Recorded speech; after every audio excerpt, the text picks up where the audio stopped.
Tesla Genie, Season 1, Episode 7. Like and subscribe. See the link in the description to get your own Tesla.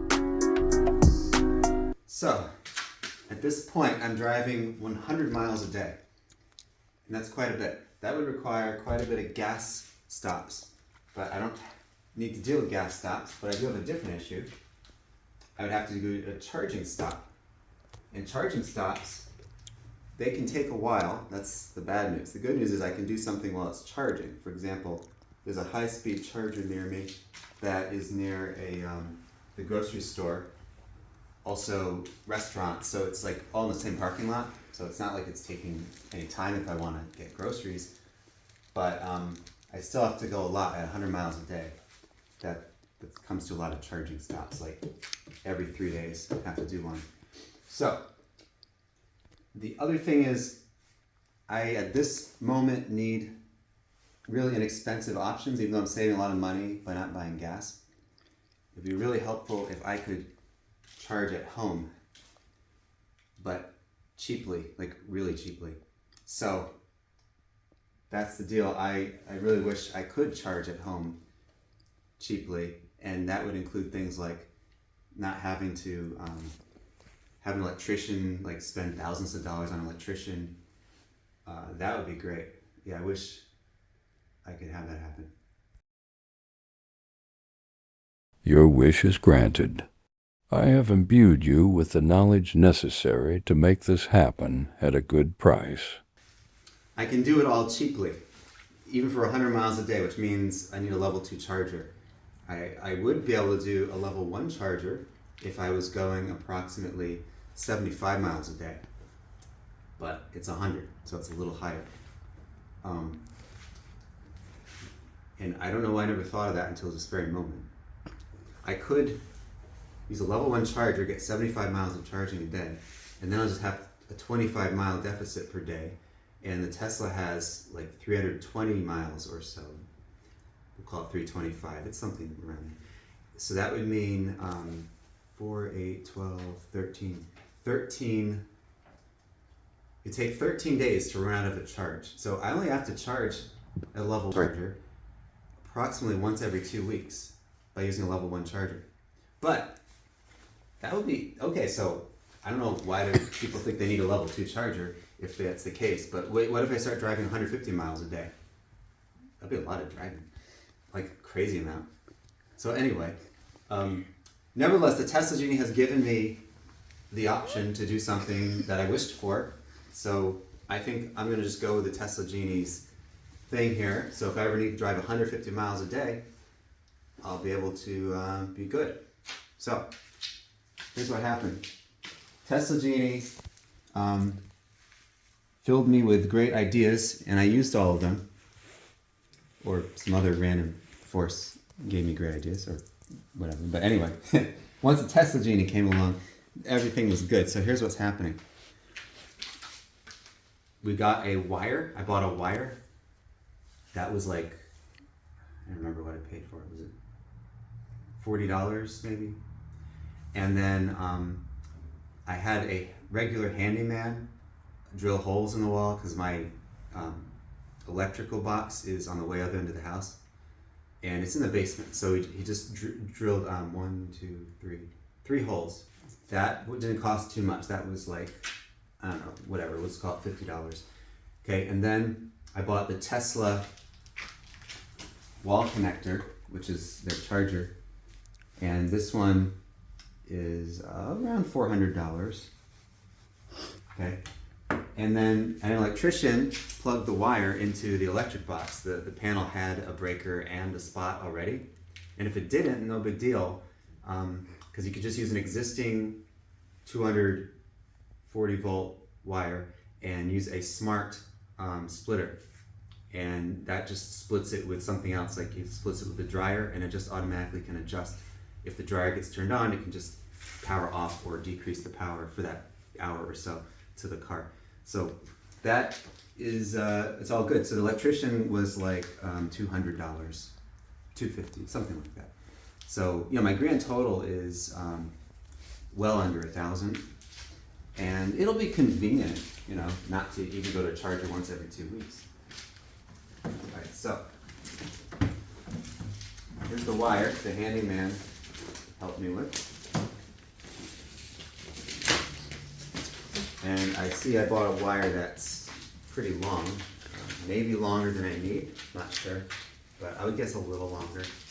But better to get a little longer and than like, you know, way too short, because I don't want to slice wires and all that.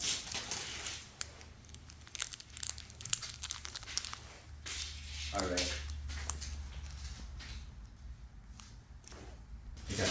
So, hey, if you could come over here, make sure you can see this very clearly. Maybe you want to come closer. So, these are 240 volts. Certainly 200 something. Anyway, the at the electric box, the breaker is off, because if it was on, it would be dangerous. You wouldn't want to get electrocuted. So, you know, it's off. So anyway, here's the deal. People might think, oh, you have to get an outlet installed, which costs more money, and the outlet costs money, the electrician costs money. You don't need to do that. It's so easy to plug these in. Okay, let me show you how easy this is. Okay, look. Okay, step one. Put the wire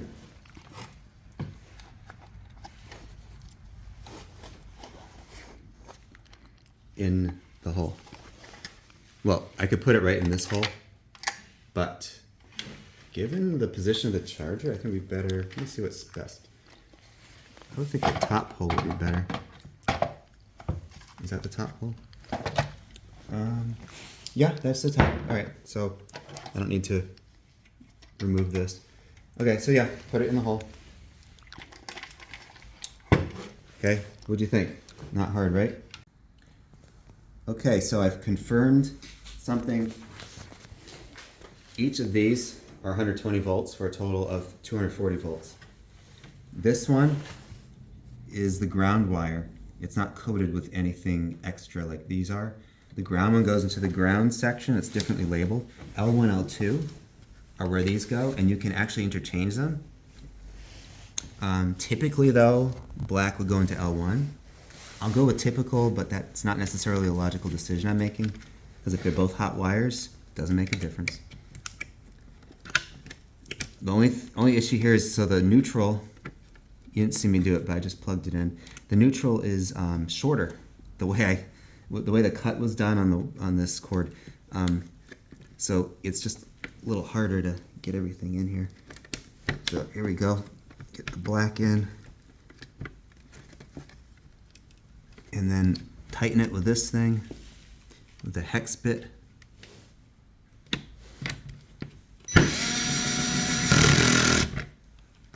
And then it's get the white in.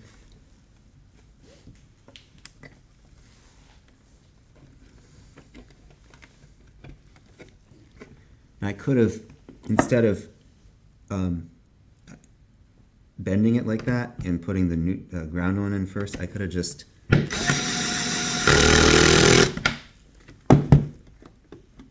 cut the white and black more, but then that's a pain. You gotta strip them. I don't want to strip them. Don't want to deal with that. Let's keep things easier, not harder. Okay, so I put them in, right? There you go. And so, did I already say you don't need an outlet, because that's so easy to put them in? I think I explained that. Yeah. All right. So here they go. And then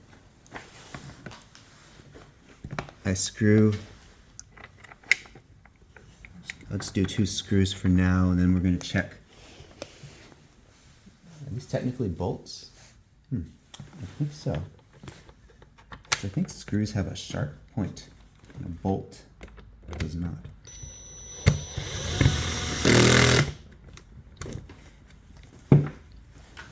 See this? A lot of people don't realize, to avoid stripping bolts and screws and so on, use one of these where you set it to a low setting and it'll just stop when there's enough tension.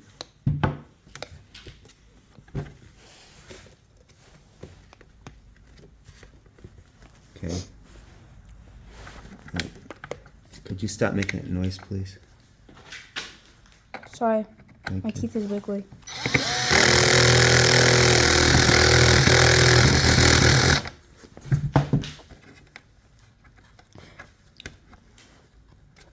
All right, making sure it's not stable. Because better stable than not stable. Okay, so that's stable. So next step, we're going to go to the electric panel and turn it on. So you can see the kind of distance we have.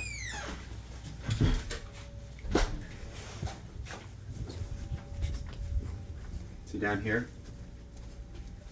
Down there? That's a chase that the wire went through.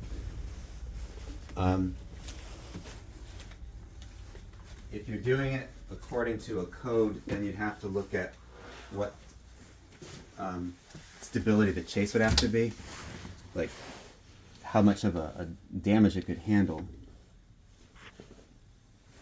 All right, I don't know if you can see in there; it's pretty dark, but that's the yeah. I guess you can see. Okay, so that's the electric panel, and I just switched it to on. So if I did it right, and I don't see why I wouldn't have, then it's going to work. I didn't know there was an electric panel in there. I thought it was just a random room. You didn't allow me to go in. Yeah, you don't go. Still don't go in. Yeah, and why is the pink stuff on there? Pink stuff. Yeah, like the pink fluffy stuff. Insulation, Oh. because it keeps things from getting too hot or cold depending on the time of day. All right, Can't you just have an AC for that? look at that. We have no, but it's insulating. You don't want to add the outside cold or hot into the room, right? All right. So according to that, it's powered up. So that's it. That tells you it's powered up. See the green? Okay. The next step taken that we don't need to show. I might just have a handyman do it. Probably will. We're going to stretch the wire. See how it's on the floor? That's not good to have like a wire like laying across the floor with all those bolts going through it. So it's going to go up the pole nearest to the where it comes in. See where it comes in down there?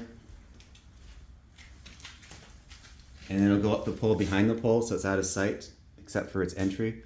And then it'll go up here. See, look up here. And then here's an example of a chase.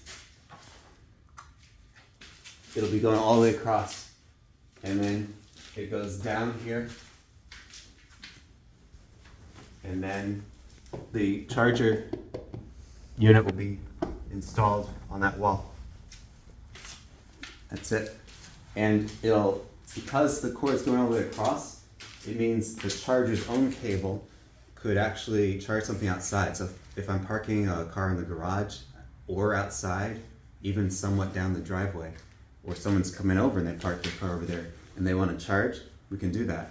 And we have solar panels, so charging will be anytime during sunny times. It'll just charge at no charge. Tesla Genie, like and subscribe. See the link in the description to get your own Tesla.